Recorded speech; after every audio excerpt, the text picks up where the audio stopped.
Hello my fiery friends, the Infernoman here with the hottest in budget deck technology. And for today's deck tech, we are continuing our deep dive into the clans of Tarkir, and today we're going to be looking at the Sultai clan. So, without further ado, join me today in the Explorer format as we breathe new life into a classic archetype with a deck that I am calling Sultai Dredge. Long-time viewers of the channel know how we do it. We have to talk about the stats of the deck before we dive right in. So our Sultai Dredge deck, as the name implies, it's going to be blue, black, and green. We're looking at an average mana curve of about 2.6, which is a little misleading, but I'll explain as we get to the deck tech itself. We're looking at a total of 20 creatures in the deck, 4 instants, 8 sorceries, 8 enchantments, and 20 lands.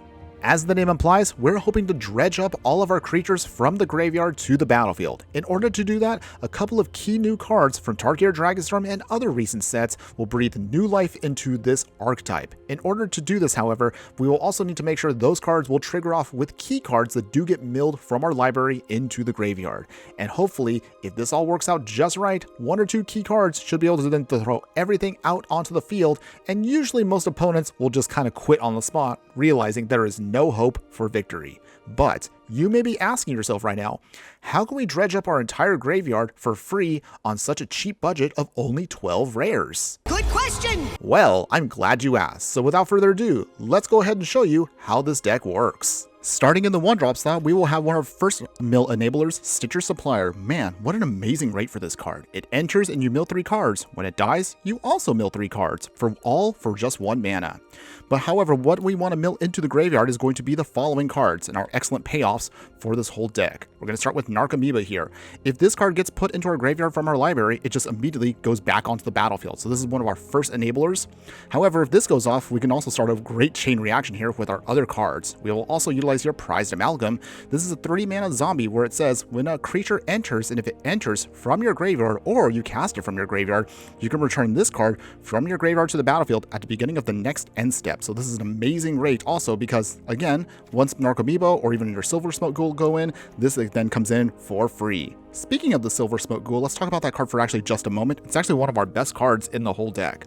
So, Silver Smoke Ghoul here is a 3-mana 3/1 zombie vampire. It says, at the beginning of your end step, if you gain 3 or more life this turn, you return this card from your graveyard to the battlefield tapped. However, you can also sacrifice this card for 2 mana and draw a card. This may not seem like it's anything special or anything because we've used this card in the past, but this can help us, of course, churn through our deck. This will come back again as long as we can trigger off 3 or more life. But we do have actually a secret tech for that. That's a surprise tool that can help us later. However, the other main star of the show is going to be a brand new card thanks to Tarkir Dragonstorm, Kenru Goldkeeper. So let's also talk about this card for just a moment. Kenru Goldkeeper here is a 4-mana 3/3 dragon, and it has flying, and it reads, whenever 1 or more cards leave your graveyard during your turn, you get to create a treasure token, and it also has the brand new renew mechanic. For 5 mana, you can exile this card from your graveyard and put 2 +1/+1 counters and a flying counter on a target creature. However, you can only activate that at sorcery speed. So, in other words, this will of course generate a ton of extra treasures. Oh, and need I remind everyone that ability that it has actually does not have a limit on it. Say what?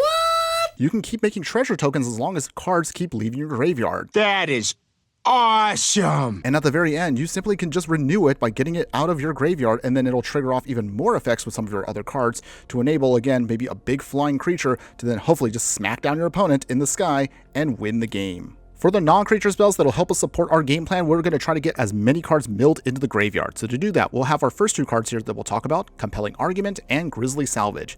Compelling Argument simply just mills 5 cards, and if we need to, we can cycle the card away in a pinch. Grisly Salvage is slightly worded differently, but it does the same thing. We can dig 5 cards deep out of our library, and then put a creature or land card from among them into our hand, and then dump the rest into our graveyard. However, our biggest effect here is going to be Tiamat here Calls the Dead. So this 3-mana saga allows us to mill 3 cards on the first 2 parts of the saga, and then we can exile a creature or enchantment card from our graveyard. If we do, we just create a 2/2 black zombie creature token, which actually goes really well with the third ability it has. A third ability here allows us to then gain X life and scry X, where X is the number of zombies we control. And thankfully, our deck has plenty of zombies to work with here, because remember, we have Prized Amalgam, Silver Smoke Ghoul, and Stitcher Supplier to support this saga. And the newest addition we gained from this that we didn't have last time is going to be Insidious Roots. We actually talked about this card briefly in our ultra budget deck tech almost about a year ago, but for those of you who have forgotten, let's briefly talk about it one more time. Insidious Roots here is a Golgari enchantment that reads, creature tokens we control allow us to tap them to add 1 mana of any color. Whenever 1 or more creature cards leaves our graveyard, we create a 0/1 green plant creature token, and you get to put a +1/+1 counter on each plant we control. Although we're technically not really a token deck by default, we do have plenty of ways of making tokens with cards like Tiamat Calls the Dead here, and of course by milling things out and bringing them back, we can also use Keru Goldkeeper to create more treasure tokens, and the final piece that'll support our game plan here is going to be Creeping Chill. We've utilized this card a couple times, but again, just for those who have forgotten, this card allows us to deal 3 damage to our opponent and we get to gain 3 life. In order to do so, however, for free, we just need to make sure we can mill this into our graveyard from our library. If we do, we can exile the card and then we can just ping our opponent literally for free. This will help, of course, trigger off cards like Silver Smoke Ghoul to make sure we can just, again, do everything we want for free. As far as the mana base is concerned, as you may expect, it's going to be as simple as can be with our budget. So we're going to be rocking 3 islands, 5 swamps, 3 forests, 2 taplands in Dismal Backwater, Jungle Hollow, and a single Thornwood Falls. We'll be utilizing, of course, Opulent Palace to give us a little bit more fixing. They do come into play tapped, but that's perfectly fine with how our deck works. And of course, for those of you who do like to play best of 3, here's my recommendation for the sideboard. For control decks and combo decks out there, we'll be throwing in Duresses if you need to strip away their key pieces. A single copy of Strategic Betrayal here to exile key creatures we don't want to deal with, and also it's going to be great Graveyard Hate. If you need more consistency with both milling and Graveyard Hate, we'll also throw in Ashiok Dreamrender here, and also does deny our opponent's ability to then search for things from their library. We'll also have some additional removal with Annihilating Glare. This will allow us to sacrifice some of our key creatures so they can be dredged up again, and also taking out a creature or a planeswalker in the process. A single copy of Flotsam and Jetsam here. Flotsam is not really going to be the side you want to use. The Jetsam side is actually good because we can make our opponent mill, and hopefully we can get something sniped from their graveyard and cast it for free. And to round out the package, of course, is going to be, mostly for flavor purposes here, it's going to be Sultai Charm here. It can destroy a monocolored creature, or it can be Artifact or Enchantment Hate, or it can just simply help us just draw some cards into more action. And now with the deck tech portion out of the way, here are the tips and tricks I can give you to get the most value out of this deck. So, in the early part of the game, try to get down that Stitcher Suppliers to begin your milling process, which is also a cute little card to chump block with because you want it to die so you can keep milling more cards. Speaking of which, by turn 2, you should ideally be able to start to get the milling process going. Your Compelling Argument and your Grizzly Salvage will start throwing what you need to into the graveyard to hopefully then bring back for free with other cards. One of the biggest advantages this deck has is we really don't care what our opponent is trying to throw at us more often than not, because once we get our milling going and once we can start triggering off a couple of creatures, ideally if you can get a Narcomoeba into the graveyard from the library, that should create the chain reaction of bringing it back with Price Amalgams. Even if your opponent has a ton of removal, we'll probably have a very hard time dealing with multiple creatures just constantly coming back from the graveyard to the battlefield. This also leads us to our other biggest advantage with the deck is, no matter how much destruction our opponent tries to throw at us, we don't care because we'll just keep the milling process going and just keep everything coming back for free. Creeping Chills will bring back your Silver Smoke Ghouls, your Narcomoebas will bring back your Prized Amalgams, and so forth and so forth. And ideally, when you have a free moment, try to get down that Insidious Roots or Genru Coldkeeper, so this way you have at least a couple of chump blockers with plant tokens, or you'll be able to create a ton of extra mana through treasure tokens with either of these cards. Cards like your Tiamat Calls the Dead and Creeping Chill will also provide some life gain for you, which will help, of course, buffer yourself against aggro decks out there, so then buy you the time you're going to need to make sure we can keep bringing everything back from the graveyard to the battlefield. Once you're able to, get Kenru Coldkeeper's ability off, and then you can put those +1/+1 counters and the flying token onto at least one of your other zombies to hopefully just swing at your opponent in the air, and hopefully you should be able to close out the game with one final shot.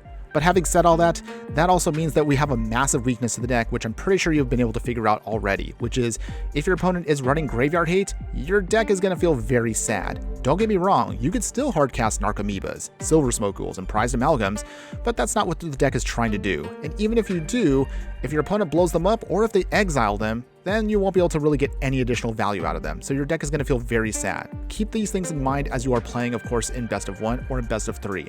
This is actually going to be more so an issue if you play Best of 3, because once your opponent kind of figures out your game plan, and if they have the right cards in their sideboard, or even in the main deck, they're going to do everything they can to keep exiling your creatures, so your deck doesn't really get a chance to do much of anything. If your opponent is hyper aggressive, such as a mono red deck, if you can't stabilize with some life gain, they'll probably run you over faster than you can blink. Speaking of also overrunning you with value, any deck that can also go wider than you faster also will be a bit of a struggle, because while you can make a bunch of plant tokens, remember that ability will only trigger off specifically with creature cards. So we only have so many creature cards to exile before we can make enough plant tokens to hopefully either chump block or just smash our way through. But with all of that said, if you've made it this far into the video and maybe you still have a couple of extra rare and mythic wildcards you want to burn because you like what this deck is doing, give a shout out below, because you are my true fiery friends. And because you've made it this far into the video, if you're interested in upgrading the deck, stick around for a little bit longer, because I'm about to show you how you can take this deck to the next level. But before we continue, if you do like any of the content that I do, please like, follow, and subscribe wherever you watch the content. You can support me monthly for a small amount on Patreon, where I have all of my extended bonus footage posted. We also have a Redbubble spot where you can buy merch like stickers and shirts, or for free, all you can just do also is just join our growing community on Discord. Your support helps keep this channel going. All links are in the details below. Now, in terms of those upgrades I just mentioned, here's what I would recommend for you to get more value out of this style of deck. So we're going to be removing Compelling Argument from the main deck, and also we're going to be removing our Silver Smoke Ghouls. This will provide us a little bit more consistency and a lot more power behind our deck. So the cards that are going to be replacing them will be Cruel Samophage here. This is literally a 2-for-1. Granted, the mill side only mills 4 as opposed to 5, but that's a small price to pay basically to get 2 cards into the deck, by giving us also another powerful creature that has power and toughness equal to the number of creature cards in all graveyards.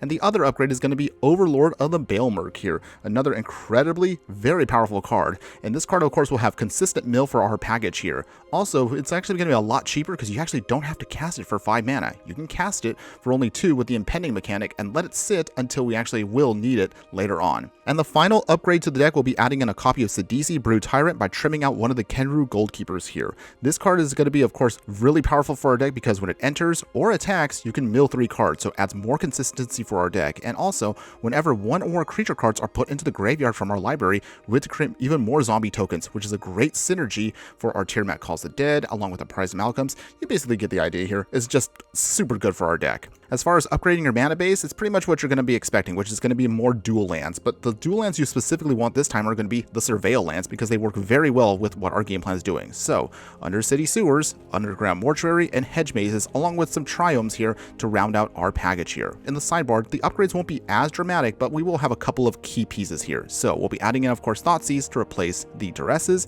And then finally, of course, we're bringing in a brand new card here, Awaken the Honored Dead. This will, of course, replace our Charms, and instead will give us, again, more consistency by destroying any land permanents, milling, of course, for the deck that what we need, and also bringing cards back from the graveyard back to our hand. And the final piece that's going to be rounding out our whole package is going to be, of course, the Spirit Dragon itself, Tevel here, Arbiter of Virtue. So this is also going to be a great card for us, because the Delve mechanic is, let's just say, it's just an absolutely broken ability. He's out of line, but he's right. But we only need a single copy, because again, what it does is going to cost us quite a bit of life. However, once we trigger off its abilities and also its lifelink, this should definitely stabilize us very quickly to ensure we can still get to our win. But with that all out of the way, here are my final thoughts that I want to give on this deck. While this is not really based upon the true Dredge mechanic itself, the deck definitely invokes the spirit of the mechanic with the way its gameplay style it handles. And overall, compared to the other decks that we've done currently based on the other clans, this one is no doubt the most resilient of all of them. So, to put it another way, if you're a fan of graveyard shenanigans, if you're a fan of milling out your deck, and if you're a fan of getting a ton of value from your graveyard back to the battlefield and your library for free, then I would definitely say, give this deck a try. And I assure you, when you manage to make a giant army of tokens utilizing a bunch of plants and treasures, you're going to have a lot of fun doing so, and you'll be very surprised at how you can pull this off at a budget. And when you can overwhelm your opponent with that giant army of tokens, zombies, whether they're flying or on the ground, you will definitely not be disappointed. That's all I have for you today. Thanks again for watching, everyone, and just remember that no matter what you do play in the game of life, always be sure to burn bright. Later.